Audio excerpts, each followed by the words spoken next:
ಅವತ್ತು ಗಾಂಧಿ ಹೋದಲ್ಲಿ ಬಂದಲ್ಲಿ ನಿಂತಲ್ಲಿ ಕೂತಲ್ಲಿ ಜನಗಳು ಗಾಂಧಿ ಗಾಂಧಿ ಎಂದು ಕೂಗುತ್ತಿದ್ದರು.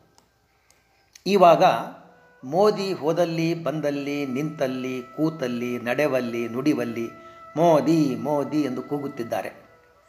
ಅವತ್ತು ಗಾಂಧಿಯ ಸುತ್ತಮುತ್ತ ಹಿಂದೆ ಮುಂದೆ ನಿಂತುಕೊಂಡು ಗಾಂಧಿ ಗಾಂಧಿ ಎಂದು ಕೂಗುತ್ತಿದ್ದವರು ಗಾಂಧಿಯಾಗಲಿಲ್ಲ. ಅವರು ಗಾಂಧಿಯ ತ್ಯಾಗ, ಶಿಸ್ತು, ಸಂಯಮ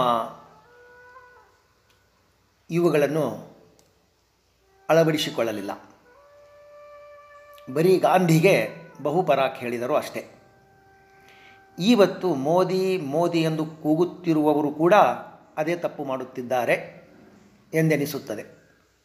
ಇವರೂ ಸಹ ಮೋದಿಯ ಶಿಸ್ತು, ಸಂಯಮ, ಆತ್ಮವಿಶ್ವಾಸ, ಬದ್ಧತೆ, ನಿಷ್ಠುರವನ್ನು ಅಳವಡಿಸಿಕೊಳ್ಳುತ್ತಿಲ್ಲ.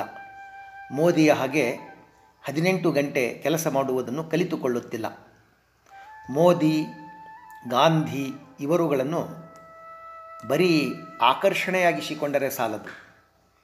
ಇವರುಗಳನ್ನು ಆದರ್ಶವಾಗಿಸಿಕೊಳ್ಳುವುದನ್ನು ಮತ್ತು ಇವರನ್ನು ನಮ್ಮಗಳೊಂದಿಗೆ ಅದ್ವೈತವಾಗಿಸಿಕೊಂಡು ಅವರಂತಾಗುವುದನ್ನು ಕಲಿತುಕೊಳ್ಳಬೇಕು.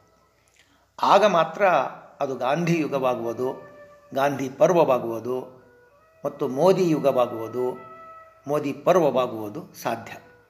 ಗಾಂಧಿಯಾಗಲಿ ಮೋದಿಯಾಗಲಿ ಬಹುಪರಾಕ್ ಸಂಸ್ಕೃತಿಗೆ ಸೀಮಿತವಲ್ಲ.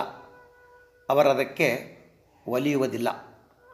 ಅವರಿಗೆ ಬಹುಪರಾಕ್ಗಿಂತ ಬಹುಪರಾಕ್ರಮ ಮತ್ತು ಬಹುವಿಕ್ರಮ ಇಷ್ಟ.